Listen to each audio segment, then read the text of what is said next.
Telema, tolobela mboka Wole tosuwa kabimisa na poasa. Ba député to votaki, bazo salarien, bazo salarien. Tokele na funa, bazo salarien, bazo salarien. Komo tolega na mwamba, bazo salarien, bazo salarien. Tokele lukunga, bazo salarien. Merci Mbote Nabino Nyonso Bakinois na Bakinoise ba confrère ba journaliste ya ba chaîne à télévision ebélé au botala to sur Paul sans oublier même ba to basala ba journaliste kala lelo ba komi ba politicien ba continuer toujours dans kosala musala entre autres chers amis frères bien-aimés et les intambo que j'ai sali na ma solo na député que j'ai sali c'est un frère pour moi. Yo muto kota songisonga na les intambo tiro kota nongo amutu nangai masana ngai ndeko nanga to ebani ba bêtise bola moto salana pona musala oyo ne ba bêtise la mingi tezaka bola mingi. Très bien. Famille ya Chéribin Okende bazo déclarer justice et salima rapide pour voir mon clarté ti makamba ebi banquete ya Congo ezalaka ke non et bandi tina dernière minute boilali mais famille biologique na yeba lobi basa la justice et salima ba nani abomaki Chéribin Okende. Jean-Marc Abound abimité pourquoi j'étais au téléphone ce matin na quelques cadres et partis politiques naïe ba aux responsables ba lobi na biso était non ban les gouvernements bakanga qui est brutalement pour la humilier alors ils ont que au vu au sud de tout le monde bango balingi était non babimisa ye pena ba militant na ba ke no yambai semblerait y avoir des autres compliqués que non moyen abimisate il faut pas autoriser que non ba to ke no yambai ça reste à vérifier. 234 millions de francs congolais pour la marque Moukebaï. Dossier Bimi, Oyo, Baza ko reprocher le président réhabilité de l'Assemblée provinciale, Godin Poyi Mwambi Wanzambi, Baza ko reprocher que Mosolo wana nyonso côté bando qui ne yebani nangote. Hôtel de ville à Kinshasa, tout gouvernement provincial à Kinshasa, ni les alliés koleka entre le gouverneur de la ville, province de Kinshasa, Jantino Gobilambaka, le suprême, na Jekoko Mulumba, Gérard. Qu'est-ce qu'il faut faire pour trouver une solution? Moukeba ya ebisebisho non. D'après ses calculs, d'après ses analyses, ça c'est Alain Bolodjoa, il nous avait dit que non, IDPS il travaille pour un intérêt pour que non va gagner procès wana va gagner donc enfin va gagner ville province à Kinshasa na couleur tribale. Merlin vous nous a dit encore Merlin vous voyez biso que non Kinshasa bana besoin ba kumbela biso et pas ya muto ebi masolo ba câble ya courant et tant d'autres. Ça c'est Merlin vous na suki na kawana. Voilà le pourquoi na lito le belango lelo na moko ya ba au cadre il y a Aldec qui est parti à une dame, maman diaconesse, autrement dit, la bête est maman diaconesse, mais les lots, tu peux mis ça dans le Makamongo, et j'ai sali quand même Kolutu Nangai, l'homme, oh, je tiens à politicien belé mal à l'aise, qu'on appelle, attends, comment on a IGF. Ah, vieux, on a IGF, on a politicien à niveau moko. Et puis, la plupart des politiciens, on a dit, faute, on a barré na mangoti. Papi Diosso. Troisième intellectuel de Kabé Kamouam. Bichi. Bien de Paul Tosoua, merci pour l'invitation. Tika na bandana nous émission na kopé sambote na bakongomani banso oyo bazwili bakuna bango ya kolanda biso na poko ya lelo. Je pense que biso tolekaka bango na mayele te mais tozwa kande chance ya koleka na etando pona kopesa pe mayena biso. Alors na profité pe na pesa tata mokonzi wa ekolo Fachi Béton le Josué du Congo nde tobengaka ye le président oyo aye kobimisa Congo na libulu soki Fachi tende Congo esetekama déjà kala yeba na parti politique na biso nde tobengaka ye le Josué du Congo. Mama Kipendano, Mama Nambwende, Mama Diaconesse, l'intercesseuse du Seigneur, la princesse Adèle Kainda Maïna, l'actuel ministre d'État, ministre en charge du portefeuille, mes respects pour Moussalo Zali Kosala, Moi, Maître Papillo Songandoumouen de la Bouina, troisième intellectuel de Kabeyakama, le communicateur certifié et attitré. Il y a parti Oyo Sala, parti Oyo Ezali, na obédience politique et obédience chrétienne. De na kopé Sayombo Tepe Baninga na Nganyo, surtout ça, na Bango Moussala. Awa, na moni ba cameraman, Omega na Simakuna na machine, na bande Kwebele. Ah, comment Omega? Hein? Ah, Omega, azale qui n'a pas été comme ça là. Vous avez un premier belé. Comment vous touchez Omega? Donc, Nayopé, félicitations pour l'invitation. Na PCP de Konanga Brown, Oyazali Kolandabiso na studio Mbote, Iskazali. Merci beaucoup Ndeko Paul. Je pense que Maïto Koloba Awa est co-engagé Kakabiso Moko. Parce que tout ça. Tu es co-engagé là, Yumoro, le Babisoté. Maï Ongana Koloba, ils ont engagé Kakanga. Ngamoko. Voilà. Très bien, merci beaucoup. Les alliés qui prévus aux Alana, Patrick Sahel. Patrick Sahel est porté disparu à la nature, on ne sait pas. Bah lever, bah kangier, bah salier, bah violer. Patrick Sahel, toyebi kota zati. Jusque là, ces téléphones ne passent pas. Donc bon ça me l'apprend à Patrick Sahel. Toyebi te ceux qui non. OSM 13. À couiller Bessiga Zali, Bobing a besoin de reposer quoi qui était biso parce qu'il y a 15 minutes d'émission, il nous avait dit que non, il était en route. On a peur que Patrick Sahel a levé. Toba kangiye kota za to ibité a kufi to za na bon moyi to ye bango na ba air zali koya parce que Patrice Sahel to ibisika zaliti. La crainte ya famille Chériba Okende et salonde comme vous êtes juriste, vous êtes avocat, crainte to kobanga na bango salonde. D'abord ça c'est la deuxième fois je profite l'occasion pour repayer ça. Mais c'est une condoléance na famille Chériba Okende oyo atiki biso d'une manière très brutale. Na lobby nazo pesa mes condoléances kaka na famille biologique nae pe na non sa famille politique. Non, pas sa famille politique. Famille biologique seulement parce que ba bongisi papa, ba bongisi leki, ba bongisi kulutu, ba bongisi mwana, ba bongisi noko, ba bongisi tata leki donc ezo sala passe. Ndeko Paul so landi d'abord, le problème se pose d'abord on a muto ya za avocat ya famille. C'est là où les bas blessent. Avocat et famille ont une couleur politique. Un tout petit parti politique, na Katanga, ceux qui sont ensemble pour la République. C'est un confrère à moi, comment il s'appelle encore Laurent Onyemba. Laurent Onyemba. En tout cas, il a perdu. Il a perdu les pédales. Je ne sais pas s'il appartient à Baronini. Bon, Abisso na TV, tous les kaka, lokola ba mettre avocat, tous les kaka, lokola ba congolais, oyo, bazo pesa makanisi na bango. Mais si, au départ, la même famille et sali plainte contre inconnu, et que l'État, parce que Moutouakoufi c'est un homme d'État, bazali ko sala enquête. Sotali avocat, azali ko faire partenir na une famille politique. Et cette famille politique, au départ, elle a dit que bah enquête est ça d'une manière indépendante, balouka ba enquêteurs internationaux. Papa, bazolouka ba enquêteurs internationaux. Pas même quelque temps, oh non, enquête est ça les manandenge, ya malembe. Donc ça c'est chercher une chose avec son contraire.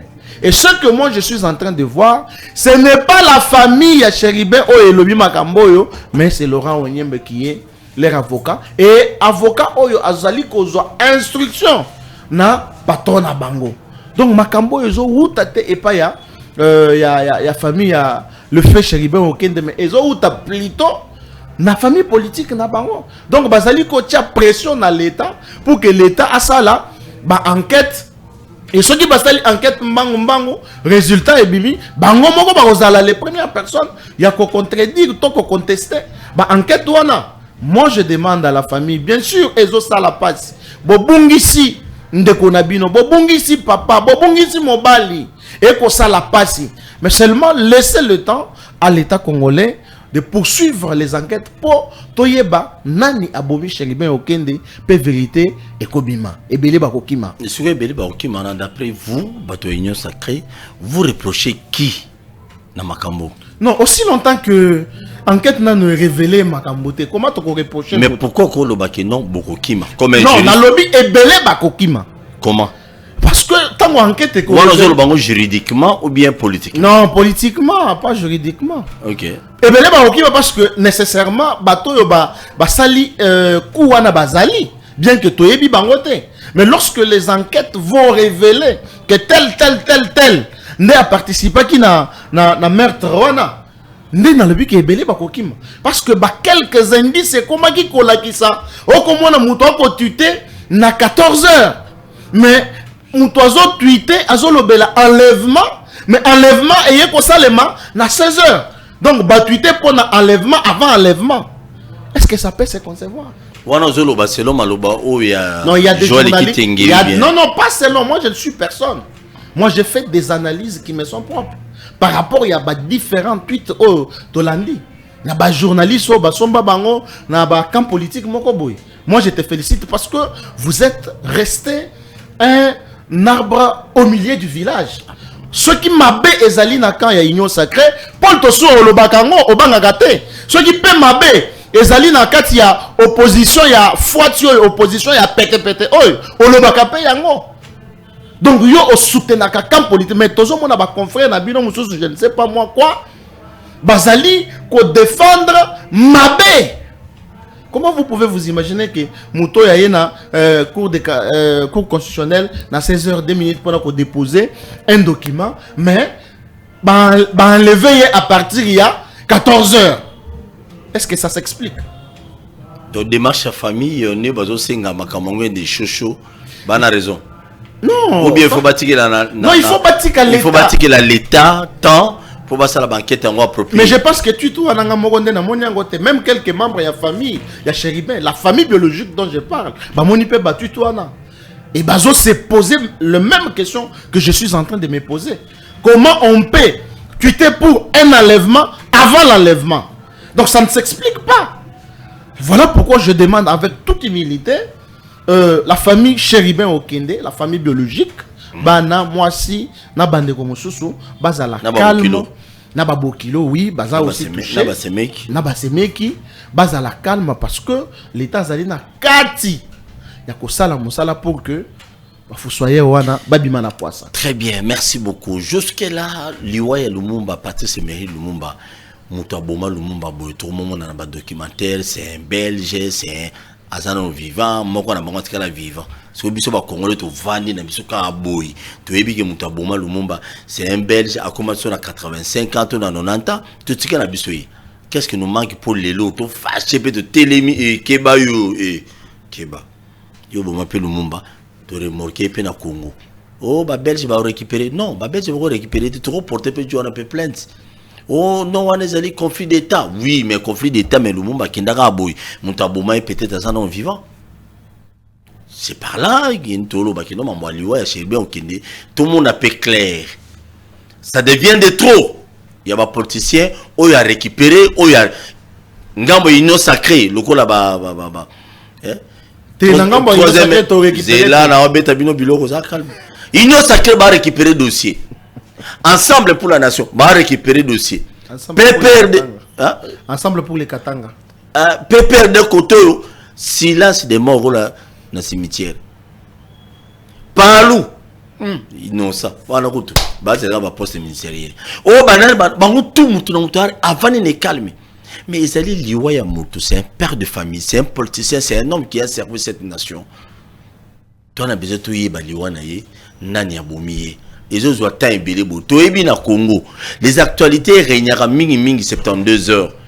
Ce qu'on régnait 72 heures. Toro beau ça na biso ka aboyi. Moni biselel.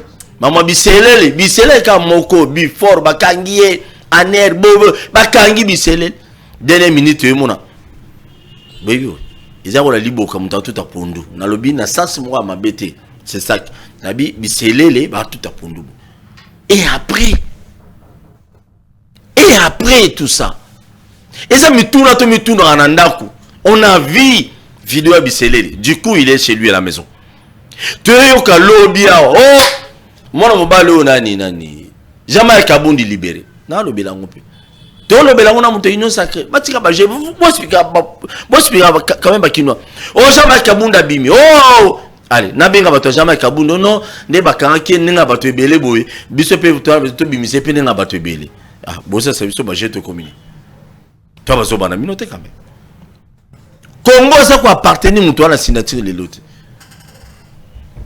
l'histoire marché de la liberté na yebse bino otika ngote demain jeudi na ozala marché de la liberté lobby na yeba na tala na ngamoko na otala na okena Gmail bon Gmail sur na zwango comme fraction pas basoda bon na la tali net ya UP oui ba net wana zuma na moi-même je serai là na marché de la liberté total bisika Guy Follet atekaki ateka to atekate ateka légalement ou illégalement toye bango tala biloko à l'état bateka pas maté et puis la plupart des politiciens bino bato bo la confiance dans marché de la liberté on a tala le moment où vous allez vous influencer dans marché de la liberté au cause de la candidat au bimate tout na bato bazala ba candidat mais bano kumbela bano liambo marché de la liberté ba bimana changoute ni na masina ni na kimateke ni na malukuni ça va chier non la kilo ma bien à TV bino bo liambo marché de la liberté ka boy et du compagnie de ça na bino basa li kopana ndokite jamais kabun ce qui le abimi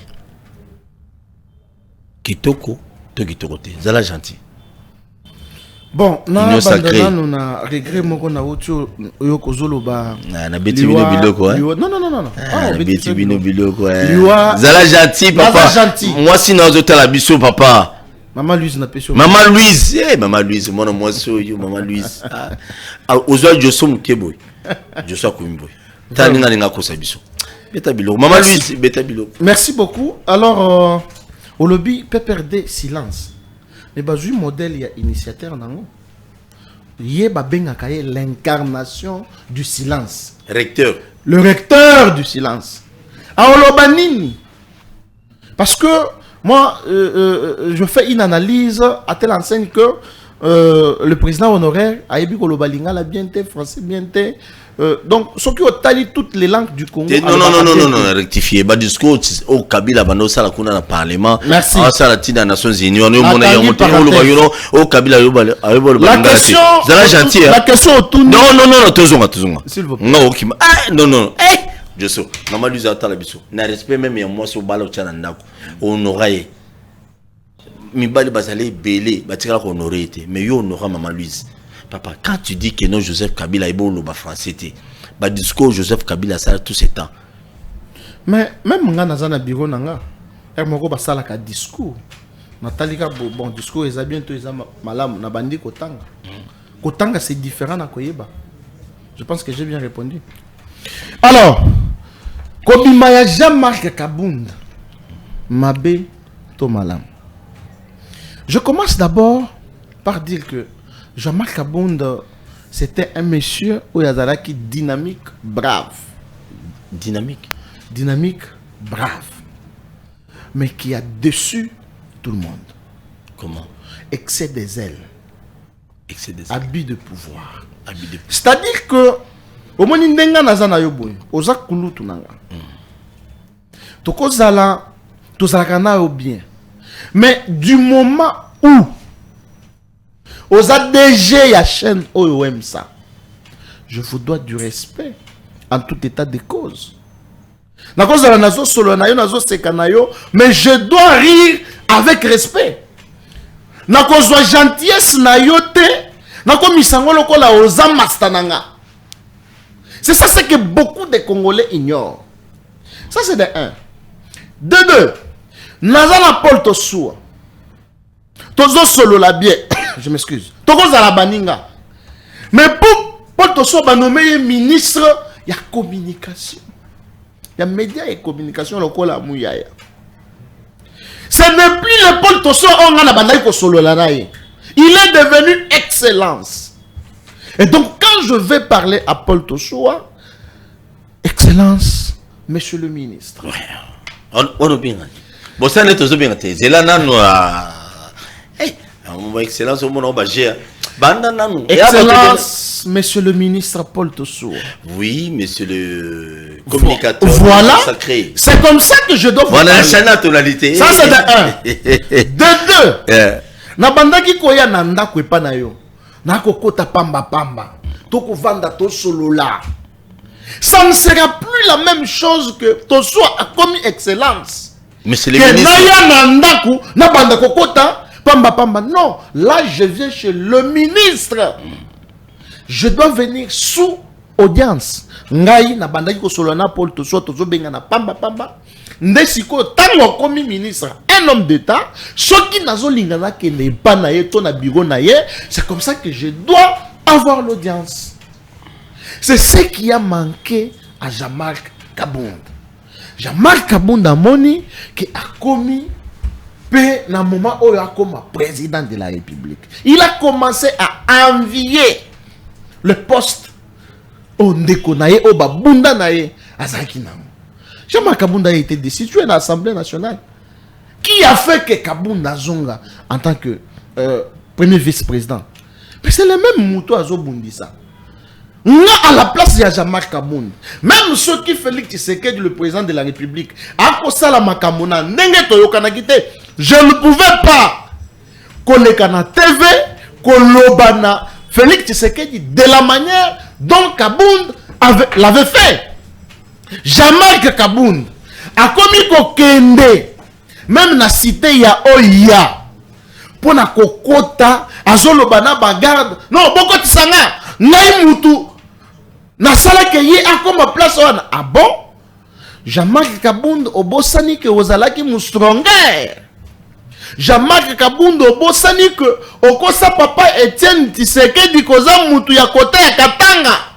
Alors que aux Andes ko ya Delice sanga na Louisa. Jean-Marc Kabound.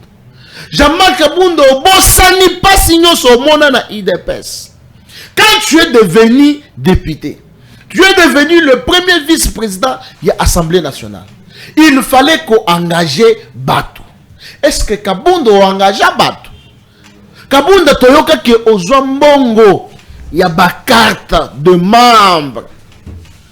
Si les lots Batou IDPS bazana carte, je ne sais pas ce qui va s'y baser yango. Et donc, la justice de Copol n'a fait que son travail. Parce que Bissot Ozali ko vivre pleinement état de droit.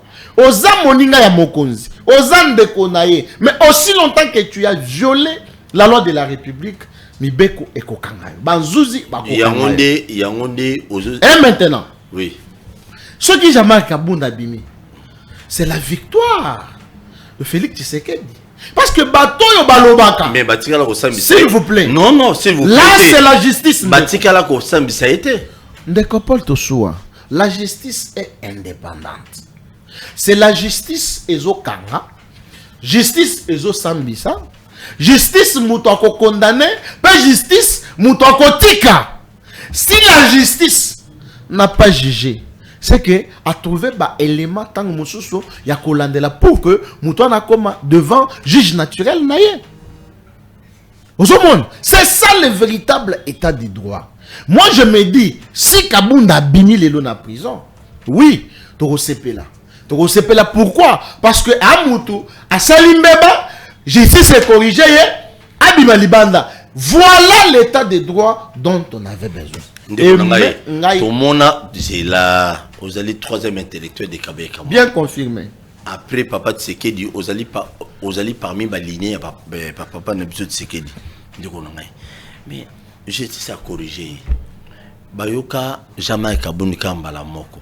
Bassam, tout le monde a procès à Kabound de Sike Salimate, mais du coup, libéré. C'est de même aussi, tout le monde procès à Bisselé, tout le monde a été, du coup, on a libéré. On ne comprend pas. L'état de droit. C'est que bateau. C'est que bateau. Bazo bossana. Et ça, le loroté dans Zoyara. C'était pour Sungabiso.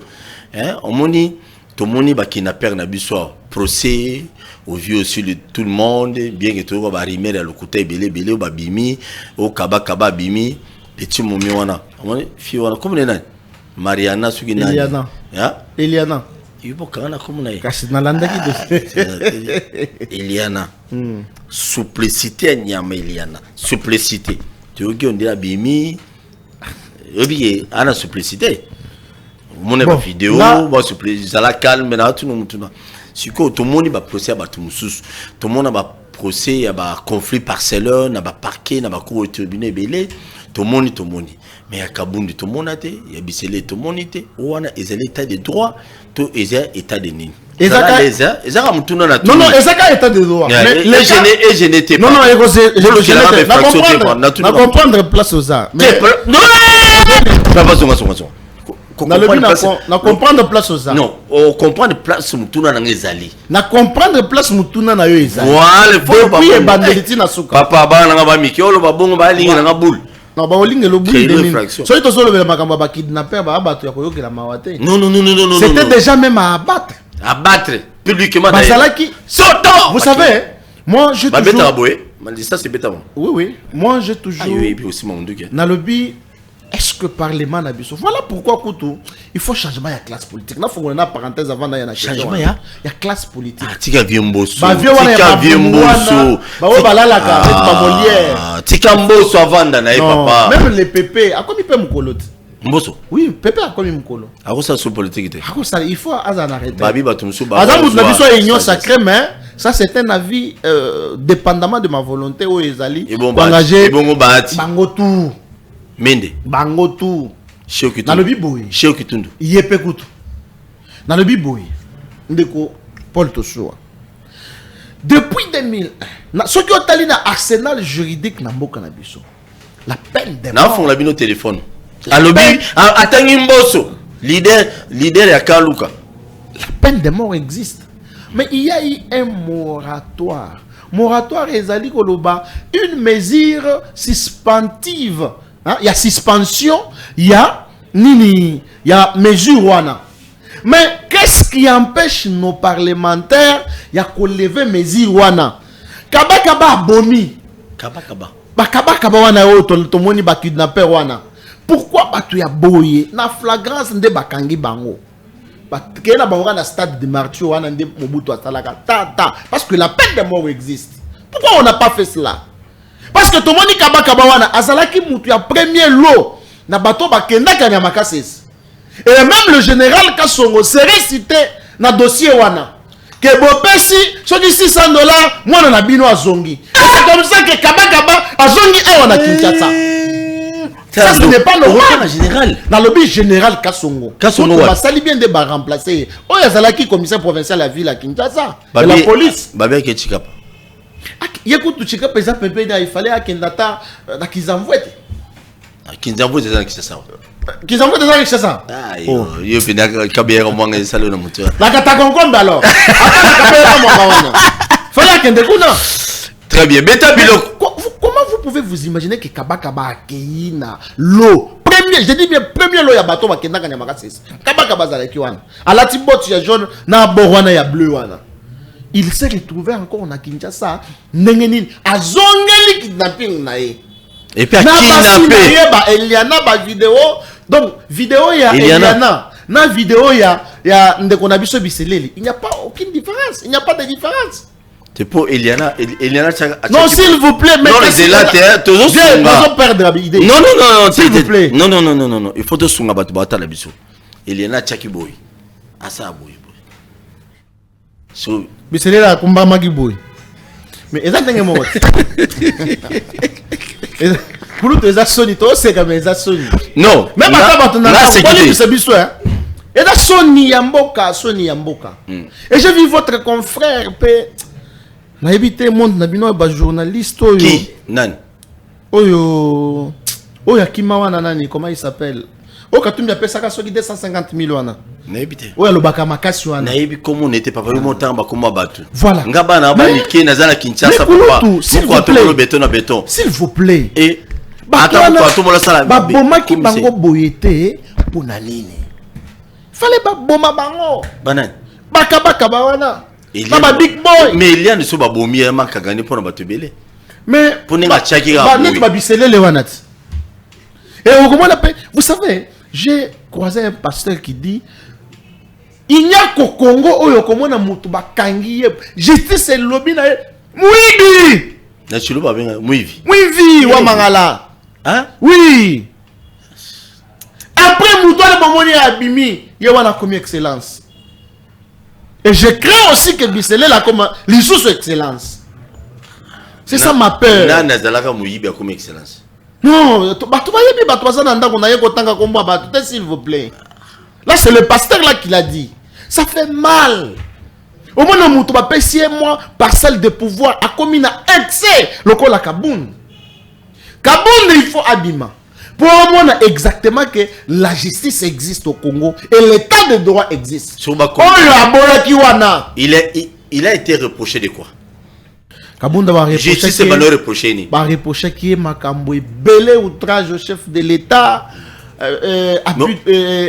excès de pouvoir. Mais outrage au chef de l'État, ça a combien des années à condamnation? Dans le lobby, ça c'est la justice qui doit juger d'abord. Parce que infraction tango, balobaka yango balobaka nanu bongo. Mais c'est le juge maintenant qui va apprécier. Par rapport à fait au ba reprocher, c'est que les infractions telles par rapport à une réquisition, il y a procureur. Et c'est sur base de l'infraction on a des bako condamné. Tala Kabound a comment qui roulage. Kabound a tobola ba roulage. C'est que moi j'ai félicité chez Kabound, en tout cas moi je dois le dire. Kabound a bandé ça la sens unique. C'est la différence qu'il avait dans la mycose, la biso musu tozo mono. Taleneti le ministre provincial Tengelit. Donc il écoute mode de mode d'emploi ou bien mode de vie. Pas mode de vie. Donc nakolo bakutu sens unique et comme mode de vie nae. Tengelit. Qui est pas comme union sacrée. Mais attention à combien union sacrée. Bangonyo ça la bangonyo union sacrée logo l'église. Il faut baya ko tube na masuna bango. Asali ba péché na yekuna nango bileti. Allez. Na yesiko kokota na union sacrée. C'est quoi union sacrée il faut atubela. Na ba jango union swana il faut batubela. Jango.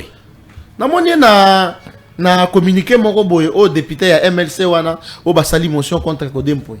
Je pense qu'on va en arriver là. Pas député provinciaux au bazo c'est biso Sony. Na ba ministre bazo c'est biso Sony. Les lois de la République elles ont souffrir na batouana. Ils ne respectent pas les lois de la République. Au bout d'un makangu ya mokonzi girofar na de la pio. Finalement ozo kende wala. J'ai déjà interviewé na lobby ngai na mutuka nanga nazo kende na mwasi nanga.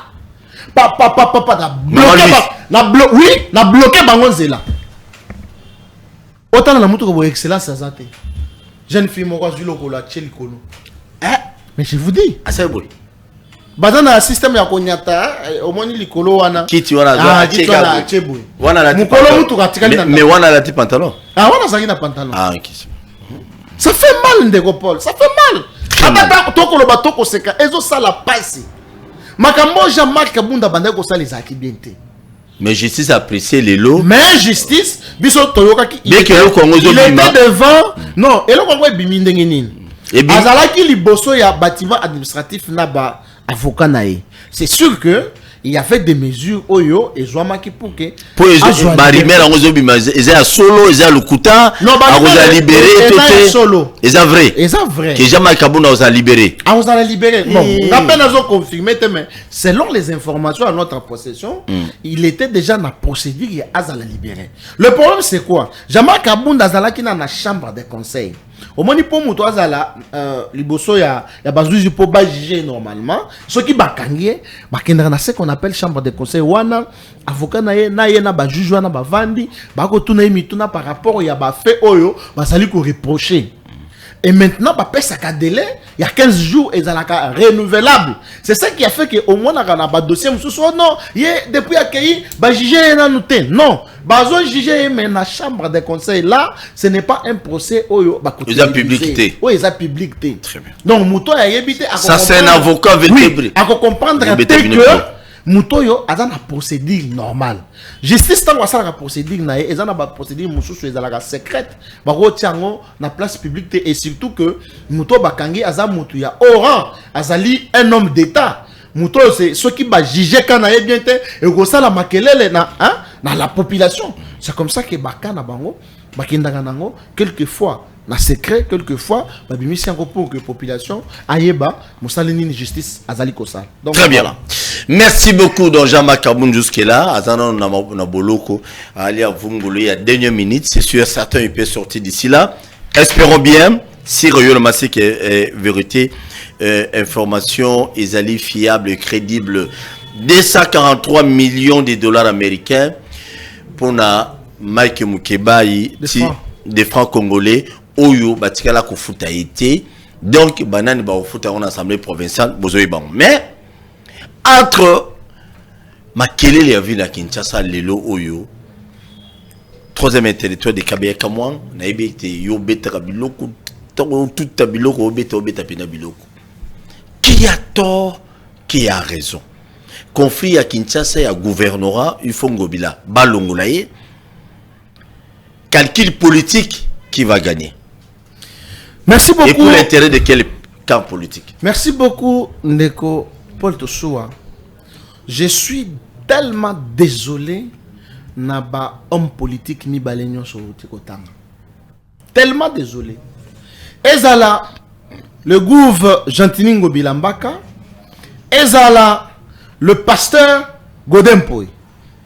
Oazali réhabilité la cour de cassation. Oazali réhabilité. La cour d'appel plutôt. Nabani nanu na Godempoy, qui est un pasteur homme de Dieu. La question que nous devons nous poser, est-ce qu'un homme de Dieu a cause à la politique? Nanda Koubako répondre. Ce qui ont tali na kalande Paul. Au moment que ba politicien ba bandaki ko consulter ba prophète. Le roi a que de consulter prophète. Roi. Ils ont un tombolo qui nous consulter Kabundu Alès. Exactement. Amen. Na ebité ezana histoire moko na Bible. Nzale koti na mboka. Ba mama mibale ba yokani. Abi yo tozo lia mwana na ngalelo lobi tokolia oyayo. Tangu ba lia mwana ya mama moko. Et comme si ko tout lobi po ba lia mwana ya mama mususu, mama wana boyi. Mama accueilli et pas ya roi. Donc le président de la République. Et pas Moukantombolo. Pas Moukantombolo ya erwana. Abi mokonzi. Moukantombolo. Talandenge toyokani na ndeko oyo. Mukishi. Abi tolia mwana nanga. Tolia mwana nanga tobomi to tutie na liboka. Et comme tout ya tolia ya ye aboyi. Bible zoloba mokonzi pasoli bilamba. Abi crise na niveau ya boyi. Yakolia bana. Yakolia bana. Place Élysée Azali fo bokende bokata ye mutu. Roi Tindi, osomona que le président nazolo benana sens actuel. Le président de la République a tindi batu et pas mosali na Nzambe. Po bakende ko bomaye par rapport ya crise de Zalamboka. Quelque part Elike ya mokonzi mboka ezalaki et pas Élysée. Et pas ya Élysée musali na Nzambe. Mwambi wa Nzambe. Mwambi wa Nzambe. Qu'est-ce qui arrive lorsque batu ya mokonzi ba combien pas Élysée? Élysée a pesi prophétie à lobby, lokola nzaleza na mboka. Lobby malab kaka na héros. Masango ekokita ekozali belé. Koleka ya kata. Koleka. Ya bato bakenda oteka na Zambie wana. Ozomona.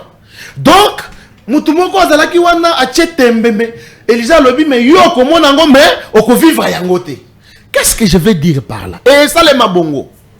Je veux dire que basali na Nzambe bazalaki batu ta ya kosala politique. Bazalaki batu oyo bazalaki kozela ba politicien tangu bazala makambo bakende ko consulter bango. Yes. Mais le tokomi komona même cardinal. C'est un cardinal to le ako sala messe. Dans bakundité. To le Godempoy. Toyoka ki ke azwaki. Donc j'aurais appris que moi enveloppe est embolaki. Mais tozongeli siko Godempoy. Godempoy. Mwambi wa Nzambe. So tali makaka. Masha mumene. Basali na Nzambe nyonso basala politique. Ba décevaka population. Pasteur et puis l'église est Kauka. Et je vais m'appeler na Kizamina. Tant que caméra ça président de l'Assemblée nationale. Balingi ba augmente. augmenter salaire il y a député. Fonctionnaire. Non, pas fonctionnaire.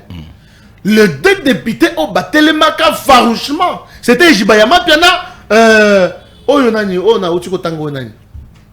Godem Poité. On va une photo na ya zo tricher na classe wana. Tu évolues. Kizamina. Tricher, je vous dis.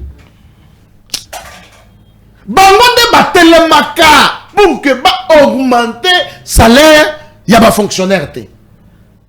C'est-à-dire que bazo linga bandimina bango bazala ba pauvre bangonde ba dondo kana mbongo à l'état. Et donc je voudrais dire que le pasteur Godem Poy a perdu les pédales. Mais en tant qu'homme d'État, parce que c'est une personnalité à double casquette, casquette religieuse, non politique, politico-religieuse. Azali président de l'Assemblée provinciale. Quel est le travail de l'Assemblée provinciale? Toquez rapidement. Azali qu'on contrôler l'action. Il y a gouvernement provincial. Lequel gouvernement provincial est constitué d'Engobila, Mbaka le gouverneur, Naba ministre naye. Nde to monaka bazaka batengelito. Bako sala basan cynique. Bajango itoko yoka ke il aurait détourné, il aurait volé. Il n'a pas démissionné. Il faut basambisa épée. Oui. Mais la mapio. Vous comprenez? Donc, maintenant, moi, je me pose la question. Ça les confie. Pourquoi depuis 2019 que Jantini Ngobila est devenu gouverneur? Godem Poy Kolanda. Est-ce que Godem Poy a bandaki kosa la contrôle parlementaire au niveau provincial? C'est la question qu'on se pose. Parce que, à comment qui mukanda moko lobby, ceux qui attendent ba député na mission parlementaire pour contrôler, ba kenda kamebaya kana rapporter. Donc on aurait appris qu'il y aurait une dynamique Ngobila au sein de l'Assemblée provinciale. Et chaque député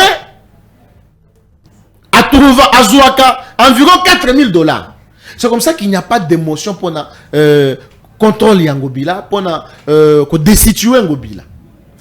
Le député provincial a une mission à contrôler les gouverneurs de la ville de Kinshasa.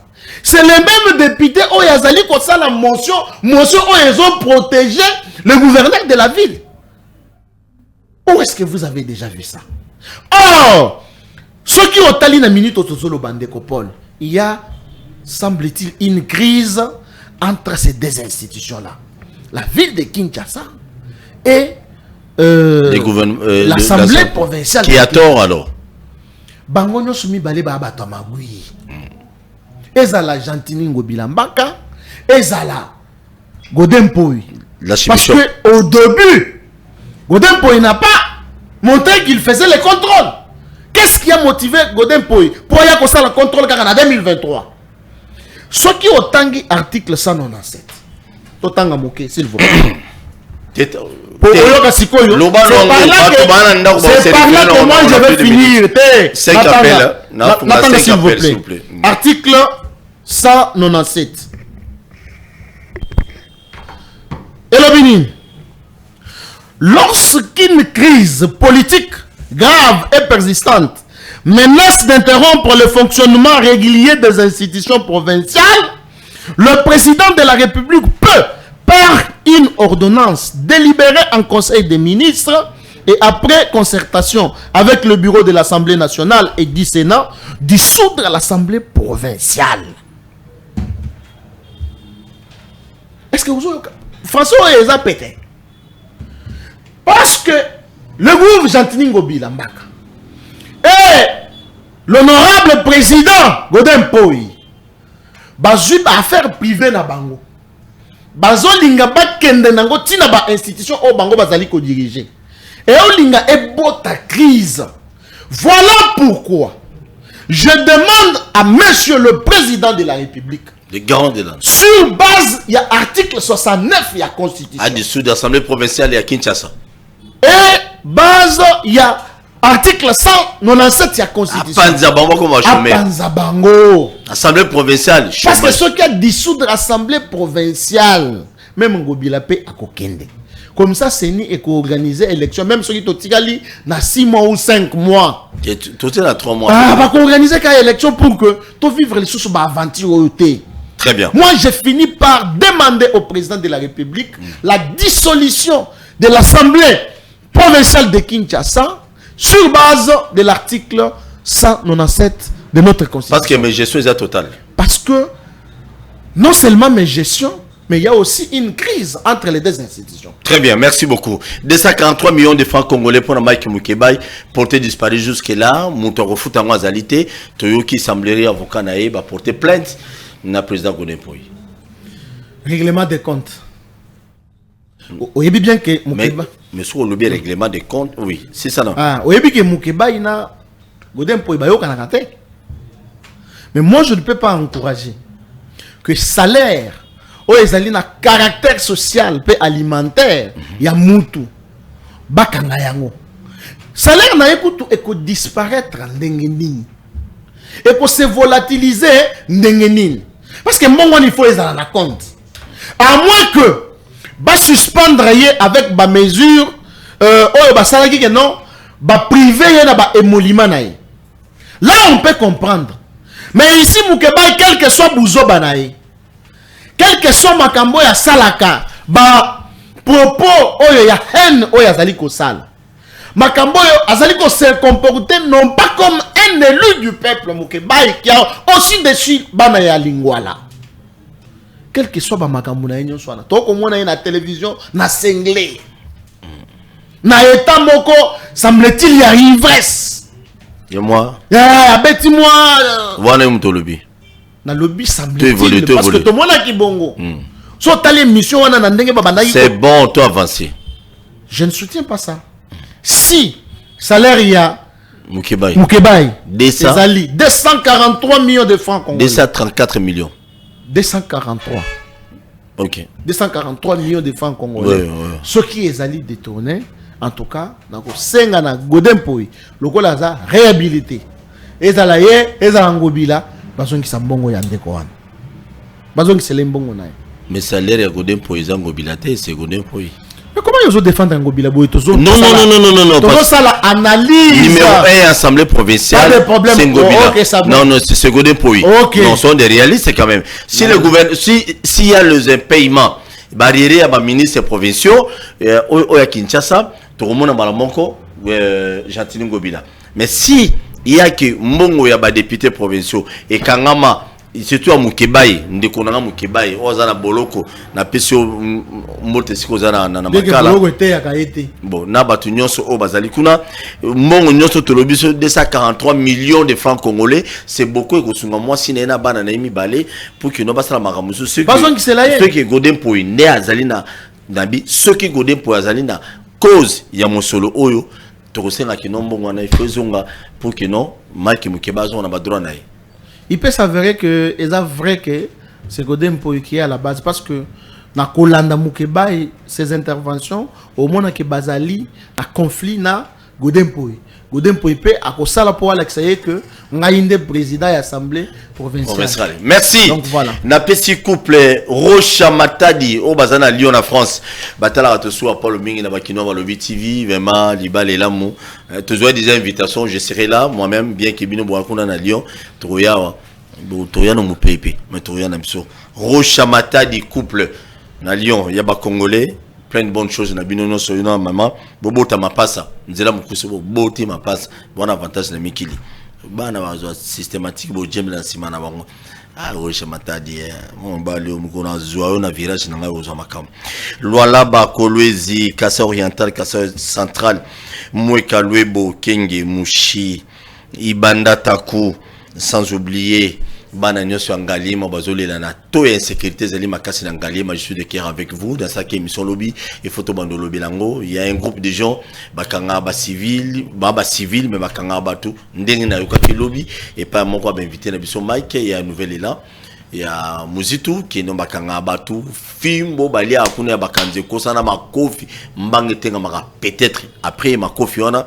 Donc to senge tena bakonzi bo renforcer sécurité makasi pour la francophonie bo tenir compte pe bandeko na kuna bandeko na biso ya qui a Kimbanse qui m'ont appelé aujourd'hui balobi tracasserie moko énorme et pas ya basoda ba bengi ba ojana bakanga balobi to la ramutute to la président de la République so mu kwa tomola ko téléphone mukoni na benga souciat moko ya ojana za na Kimbanse kuna au fin fond souciat ya ojana za de part et d'autre na Kingabwa ba général numéro 1 Blaise alobi non je ne veux plus il y a ba bureau de na terrain tout ça sinon te bourgo risquer bokanga na batterie na biso baye. On va battre tout on va payer belé va visiter wana. Au coup de la bureau D, ah c'est au cas d'électeur. Hier, en est tanzanien, sur rwandais, to français. Ah au cas d'électeur ouais. Et puis va bureau D on dirait va appeler va bureau D. Donc de ce côté, va service à sécurité, surtout en renseignement, boye ba nani, on va la bureau D toté. Pour ça peut marquer beaucoup kanga pe bango. Na victoire, na ropenga ba, na hyper, un peu partout, il faut te ba bango. Je sais pas ko luka ngati. Nada, oui, na moto. Très bien. Na fongoli téléphone, 5 appels loba, benga, olobika muke, okati pour te évoluer. Mais je tiens à vous rappeler que non, Patrice Sahel, azali qui m'a invité dans un après-midi à l'élo, téléphone ezo lekate, ba kangiye, ba lever, ba kidnapper, to yebi na bisote. Appel à Liboso. Allô, bonsoir.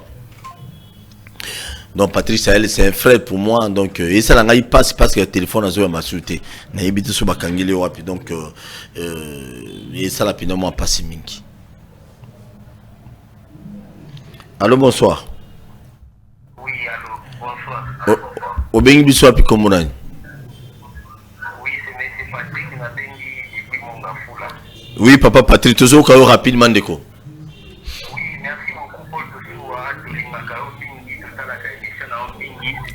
Nangana sala kaka moi interpellation qui soko le yambi invité no yambaka mingi ya lembolo jo na télévision mweka ko recadrer ka mu qui pour na respect na président de la République zo sala bien fait so mission na ndama pa. Merci beaucoup. Na o recadrer balona na marteau. Merci beaucoup. Bolojo yo ki olanda na ndako. Balo soko na yambi lisusu. Na yambo peso simenote po bato babi yo lo ba pe mambe mingi na chef de l'État. Quand on le président de la République. Allô, bonsoir madame. Allô? Oui maman, bien bisous puis comment on est? Bonsoir. Bonsoir mère. Na bengi bino na kingasha na tuka kimanse ki. Na kimanse toujours ka. Na ina lo bakupona popo ba ujana. Na kimanse ke na kingasha na tuka kuna popo ba ujana oyo ba uti o ba zo nyoko la biso. Papa moi je suis voisage n'a pas tout qui m'a makulu na ko mo ki mama ujana. Ko kaka biso ba zo ko voter peuple to voter nani mo ko tombolo kaka biso watu wazo boma. Ujana zo boma maboko ba jeune garçon nyonso ya ferali pate ya kate disaji le na basinga bakangaka. 20 bandi ko kanga. Osi se to ko suka wapi ferali pate. Ozi nani ni kate disaji. Na musu je zana ngambali obo mame mina nzoto ko kaka biso ba to voter bino kaka biso na bozo nyoko la to ko bi wanengeni ha est-ce que ba biso da pour protéger peuple na ba bien na mais biso bango le ba nyoko la même na mo ba bi ba matambo la kate so so to boki ba so bo ma bango so to tika bango ha. Merci maman. Pourquoi anengeni pourquoi anengeni to souffrir c'est que ba to ko to voter hein. Merci beaucoup maman, merci. Ça m'a fait mal. Merci vraiment. Merci. Merci beaucoup, merci. Courage et belle. On a bien appelé monsieur. Allô, bonsoir. Allô? Oui, papa, bien bisous puis comment on est? Papa est depuis Mongafula. Papa Léon, qui t'a volé ma télévision pour gagner temps le moment rapide, s'il vous plaît, papa Léon. Merci papa Paul Tessou, on a l'endroit Merci. Il y avait depuis mon affola papa na pesina no mbote na invité na biso na plateau parce que pour na azapena au milieu du village merci vraiment alors on a l'obéza parce que par rapport à d'abord c'est ça condoléance na famille biologique il y a monsieur Chabo Okende nangana lo bara muke par rapport à monsieur Nenge a répondre qui na question tuna qui est par rapport à Ningi Batubacha pression parce que le Ningi. En tout cas, c'est ça la ma rapide.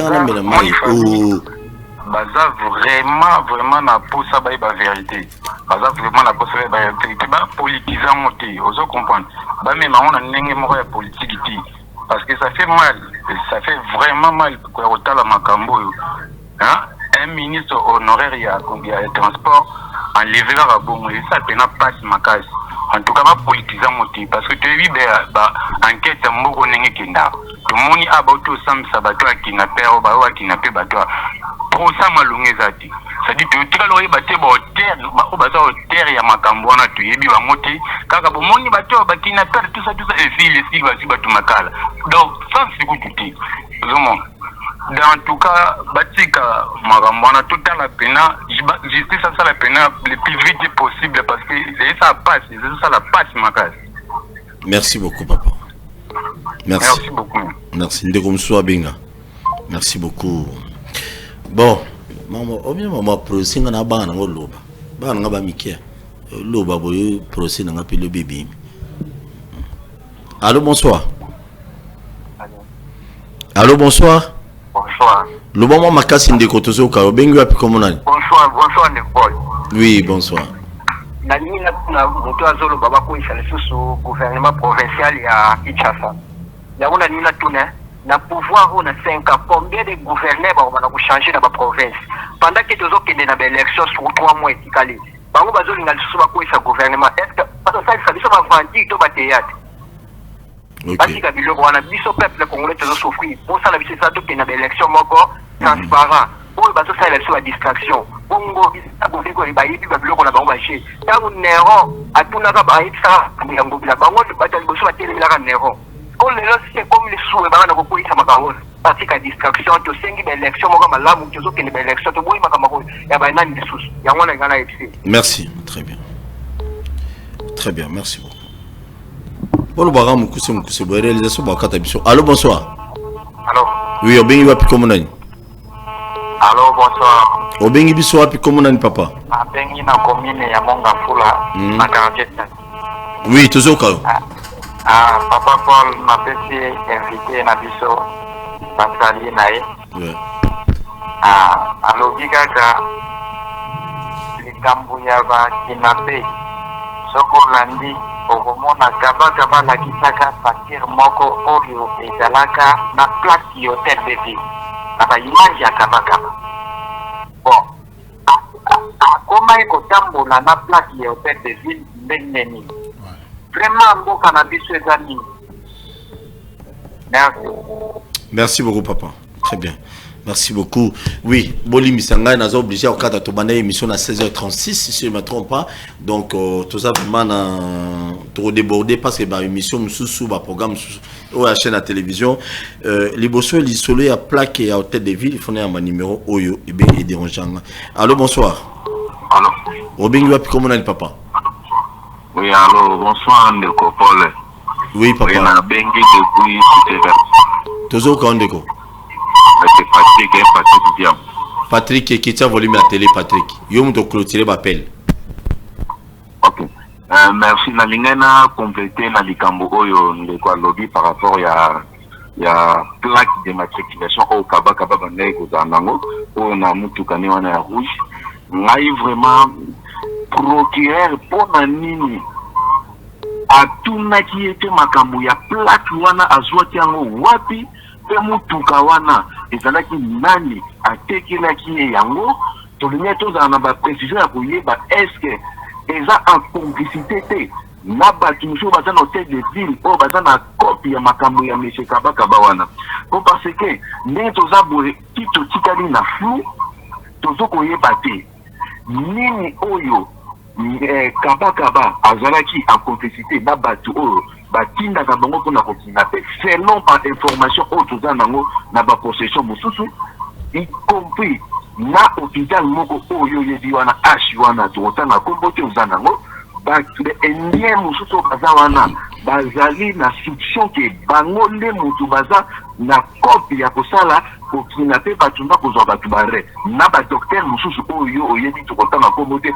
oyo batangaka bakombo na bango oyo bayebani te wana oyo basoupçon ezobima me ndenge nini totikali kaka na flou boye nazokotike na pesi non nga linga okata te Nalinga vraiment kataté, malheureusement un numéro privé, sinon j'allais te rappeler.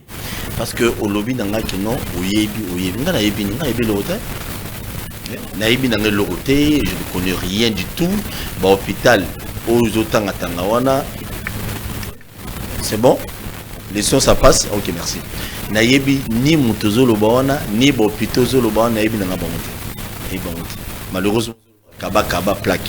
Les solo plaques à matriculation tête de ville. Je suis parmi ma pandi sangona ville qui est la téléméré yango. Ma plaque en tête de ville. Il semblerait que le ministre provincial de transport n'est à octroyer yango. Il semblerait. Na monta boni yambongo civil mutunyo so ko so mané yango pour permettre un nzela ba télémisé na moment ya vignette ba boy tout ça peut-être ne ba teka yango. Mbongo qui n'est pas nani nana li yambongo. Ce sont biloko ndeko na ngai troisième territoire kabera monga utolo papi joso qui non responsabilité pe assemblée provinciale pe zali ce qui met je suis en gobi les ali pourquoi ba ko isaka été ce qui met je suis au gouvernement provincial les ali pourquoi bato baza ba konzi ya ngobi na gouvernement provincial ba ko isa bango te pourquoi. Et aujourd'hui, on passe à la télé. Babandi, j'ai vu dans Canal Presse aujourd'hui, Neronara Jésus Beledou, a tiré sur Ngobile inutilement. Mais non! Parce que Azolia n'est pas Godempo. Nous devons être des responsables crédibles devant la population quinoise. Si Ngobile a été mauvais, depuis tout ces temps, chaque jour, comme ça, Ngobile a moqué là-bas. Ça n'est pas un problème. Oh, tu suis aux Alamutangobila. Mais la question que je me pose, si Ngobila était mauvais, si le ministre provincial de Ngobila était mauvais, basé belé, sur Barono Bazali Mabé, pourquoi pas Godin pour y à son époque, Bakoisaka Ngobila n'a pas ministre n'a été. On avait reproché Chango, il a mis gestion belé la ville à Kinshasa. Pourquoi gouvernement, pourquoi l'Assemblée provinciale de Kinshasa, Batikala jamais Koko sa Jangoui. Donc, la réflexion simple, Atamuto Tangité, on comprend directement que c'est l'Assemblée provinciale qui est responsable à ça. Quand je le dis comme ça, Moutouzou réfléchit. Non, c'est simple à comprendre. Si Ngobila qui m'a bendo qui s'y fait à Kinshasa, ok, pas de souci. Mais soit Azalaki Mabé, Godin pourquoi c'est qui était pourquoi. Aujourd'hui, comme tu as la phase électorale, tout le monde a besoin de masser auprès de la population, bako se voter n'a pas ce nom dans la bouille. Oh, papa, yo sali pendant kuna, au toyo qui au détournement, baboui, la ville à Kinshasa, mais je suis la ville, boko ici, bato anate, les lono bozong la biso, pour te passer bino va voir. Il y a un débat na bandal, boza la bizengi, ba zobate, il y a ma politicien. Quelqu'un qui a géré, s'il a géré mal, il doit répondre auprès de la population dans le moment de l'élection pour frapper sérieusement. Si dans le lobby, vous soit pour les alamabé. Non, c'est clair. Dans la minute où vous avez ça battu, ça n'est pas un problème. Mais Mabé en Gobila, la minute où il cause à la 2%. 88%, ils ont godé pour une assemblée provinciale. Si réellement, Balinga Abisso, pourquoi ça en Gobila tout c'est pourquoi? Pourquoi ça a été pour Annie? Quand c'est une théorie Bangobila Mabé, dans quelques mois d'élection, mais vous avez fait vous avez mis le et bien là, le diplôme, moi, on a beaucoup de choses. Il y a un peu de bilo, global command, et monsieur aussi. Ah, d'accord, pour éviter que ça n'a pas passé. Mais pour tout ça, vraiment, nous avons fait merci au président de la République. Moukantombolo, parce que, oui, Félix Tshisekedi, Makamboazo, ça la pona mboka. Il faut oser la Congolais, ou ya moté mamabe, pour ndi mabola mu ya tata oyote. Azali kola la te butu moi, pour que asala manso, peuple naye, azala bien. Na yango, de nazali ko tombela ye, pona manso azali ko sala pona mboka. Lelo. Azala pona République démocratique du Congo. Pona République démocratique du Congo. Mboka sai sai. Lelo. Mboka etsobe. Ya valeur loin. Sur le plan international. Congo ezongi na concert des nations. Congo est comme kolobama na ba salon politique internationaux. Grâce à Félix Tshisekedi. Mais Félix Tshisekedi a ça mon côté azana bambolo na ye. Excellence la princesse Adèle Kaïnda. Une dame. Peter Kazadi au Bossanier. Je parle d'Adèle Kaïnda la princesse. Moi aussi je parle de Peter Kazadi. Une femme Peter Kazalibeta Biloko. Peter. Ndeko Koulouni Paul, ici, là. s'il vous plaît.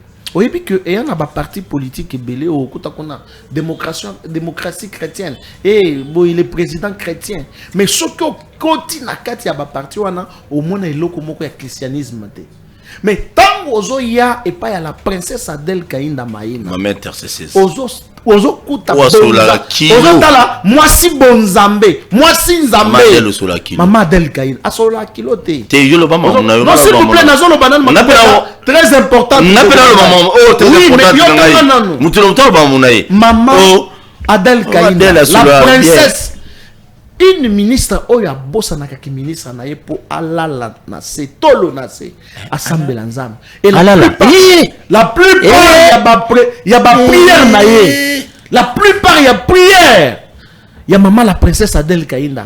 Ils ont un effet positif. Merci beaucoup. Merci. Merci beaucoup na Gilles Alinguet, les patrons IGF. Muto kanga batumusu basambe la miibi, muto a dénoncé que batumusu ba détourna bateka ba carrière minière na passé composé, muto oyo asali kene lelo budget à l'état. Donc pas budget mais ba porter bele ba yiba et comment mon boulot bateka ba carrière bateka ba boy Gilles Alinguet mono mobali mwana mobali oyo Gilles Alinguet ceux qui bozata mi balé na ba service à l'état na mboko musala moko antombolo o nyonso za osala e banobima nango bien Gilles Alinguet ko kipe muto a générateur. Vous savez la plupart bato basambela ne miyibi. Aujourd'hui Denis si nous a fait comprendre aujourd'hui au Congo que non la plupart ba pasteurs et belé ba fa quoi ba miyibi. Et on a la gouvernement. Yo que ça la politique. Papi je sois boya mais ma dire connaisse à ministre. Et monsieur Sili. Non, c'est monsieur Sili. Na Congo to telema tolobela mboka ye. Wole to suwa kabimisa na poise.